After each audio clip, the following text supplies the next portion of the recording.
wondering how I got into this mix. Hey, what's up everyone? This is Derek. I'm here in Barcelona, Spain. This is my last night on the Elevation Tour, last stop. And I'm just meeting a new friend, somebody who I think you guys may know. You may know his work. This is Mike. How you doing, brother? Yeah, what's up? Nice to meet you today. Yeah, this has been a good day, man. So go ahead and tell everybody a little bit about who you are, your work, before we get to know you better. Sure. So my name is Mike Sygula, and I run the website called Truth Theory. So it's called truththeory.com, and we're on Facebook and all around. And we publish news about sustainability and activism and spirituality, and we kind of know each other's work for a couple of years. Yeah. We were running in the same independent media circles, so Truth Theory, truththeory.com, Instagram, Facebook, website, all that good stuff. What I wanted to talk to you about, besides introducing your work to my audience, if you haven't checked out truththeory.com, check them out, is we're among, journalists here. We're all journalists, independent activists in different ways, and each of us are having these conversations about how do we deal with social media censorship, how do we deal with the algorithm changes, how do we deal with moving to the next transition, and what are the solutions. So I really wanted to just pick your brain and get that conversation started, because I know that's what we've been focusing on. So I mean, where are you at? Like, is truth theory still sustainable? Because if you don't know out there, guys, I mean, I'll just say it, Anti-Media, Free Thought Project, a lot of big websites have been struggling. Some have gone to getting sponsored by Dash and trying different routes, but those of us who've been dedicating our lives to this are now trying to figure out how can we still survive, how can we do this and still eat. And I know that this is something you're dealing with, so I'd love to hear your thoughts on that. Yeah, so there is a big problem at the moment with Facebook, Google censoring everything, like YouTube removing channels under things like fake news, and there's, don't want to get too much into details, but there's a lot going on with that.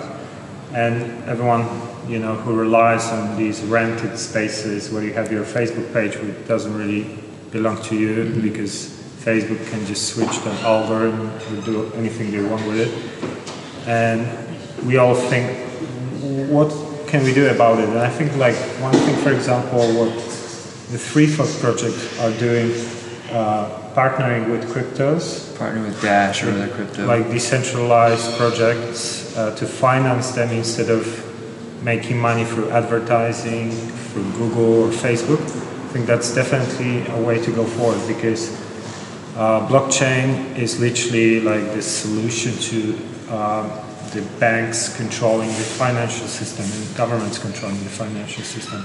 And blockchain allows for decentralized system where people have the power to exchange value, and I think this is definitely something we have to team up with different cryptocurrencies, with blockchain organizations, and try to finance ourselves and promote them, because at the same time Google and Facebook are actually blocking advertisements of cryptos, so they still need to promote themselves. Exactly.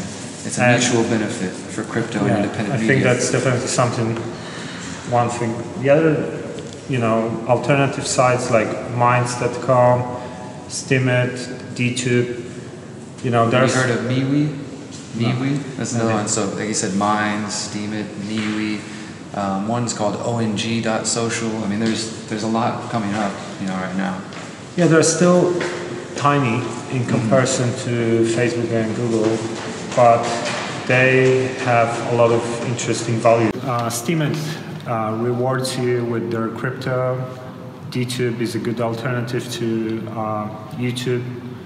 We're kind of trying to crack the Steemit thing. I think you are pretty good at it. I've had some success with it, and I mean, like I heard you saying earlier, like Steemit is, for a new user, it can be kind of complicated to figure out, well, how do I get the money that I made out of it, and where can I spend it, and these sort of things.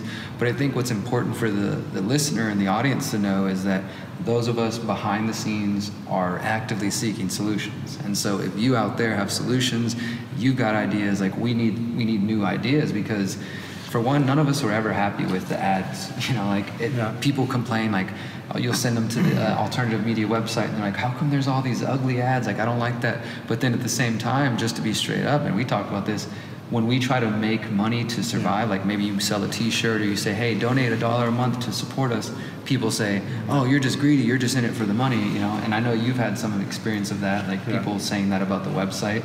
Yeah, like for example, at one point we tried to sell t-shirts and we were actually not making any money, and people would be like, oh my god, you're going commercial and blah blah. Actually, you know, you need to finance things, you need to pay people, you need to pay writers. It's not free. Marketing, all these things. So we actually allowed for free content, but the money we get is through ads. And ads are often coming from Google, Facebook, and would be good to actually shift to, you know, organizations that are more aligned with our values. So yeah, like Steemit is a good thing, DTube. I think another way is to actually go directly to the websites instead of like reaching out through Facebook, for example, or sign up to newsletters and get updates through emails. That's another. I think you're right on the money there, because I recently just quit Facebook, as some of my my audience knows, because I'm just trying to put my actions where my mouth is, right? Like you said, we're talking about trying to get away from government and corporations and these sort of things, but then we depend on them to spread information. And you know, Google is such a common thing that people just say, just Google it, right? Because it's become so programmed into our heads. Google, Facebook, Amazon, these companies, not only are they willing to share your information, some of them have connections to the CIA and other government agencies, and they're just not, they're not the solutions we want. Like, I think we're still, it's going to be really hard to boycott YouTube, Facebook and Google. What we should try to do is actually force these organizations to change and start actually behaving in a way which is like fair for everyone. And if you're gonna pressure them with like maybe petitions, like organize things against them, they're gonna start really like looking into their behavior and start working on. Because I think it's gonna be extremely difficult to like, you know, boycott Facebook if you have like billions of people in all sorts of different countries using it.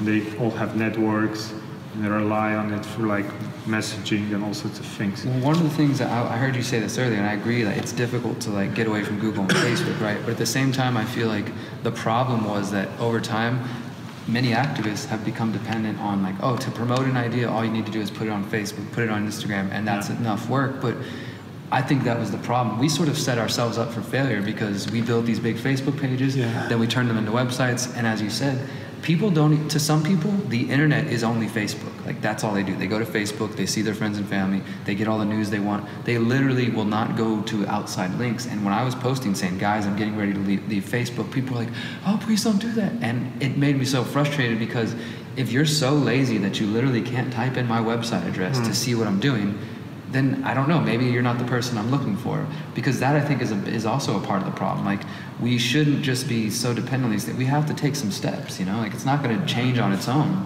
Definitely, you have some valid point there, but I think also, you know, to reach out new people who don't know your work or name of your website, you gotta use some channels. And, you know, unfortunately, you don't have too many options because of monopoly that everyone allows to be happening. Exactly. Right? Like governments allow it. Its monopoly should be legal, right? But it's happening. And as you guys can see, we're sitting here kind of conversing about this. It's a complicated issue. There aren't any sort of cut and dry, perfect solutions. I personally don't think that there's going to be a Facebook killer like that Steemit or Minds or any of them are going to replace Facebook unless, let's say, they want some new social media platform to come. Like we had MySpace and Facebook. I think that there's just so many people, like you said, billions of people around the world using Facebook. So we can support the decentralized platforms, but the problem is, as you said, the sort of mainstream people, they're going to be on the mainstream platforms. So if we all leave, we live in line with our principles, but we might be missing out on a lot of new people who are just starting to wake up and looking for this information. So it's a difficult problem. Another way is just to actually physically go out, organize events like what you guys are doing, and you know, that's always brings more in-depth relationships and all sorts of things like that. I think in general, like at the moment, I don't think there's going to be like one solution. But trying all these different things out, something probably going to start shifting. Like already this year, Facebook is going through all that, you know, like the Analytica, Cambridge Analytica scandal, and people leaving Facebook, like Jim Carrey abandoned his account, Tesla Motors did the same. So there is actually something going on. People are angry, and obviously that's going to force Facebook to start changing. And the more we're going to have it happening, the more they're going to have to start listening to people. Hopefully, we'll see. So check out truththeory.com, and of course Facebook, Truth Theory, and Instagram, and all that good stuff. Anything else you want to leave the audience with? I mean, I'm just going to sell my thing because for like 2 seconds, I'm doing a workshop in London on blogging, probably in June. So just reach out on Truth Theory, go to truththeory.com, and you can, if you would be interested, you're around London, UK, and you want to learn how to do blogging and how to reach people and every aspect of it, then just get in touch through our contact form on truththeory.com, and we're going to talk about it. Thanks. Awesome. Thank you, brother. Appreciate it.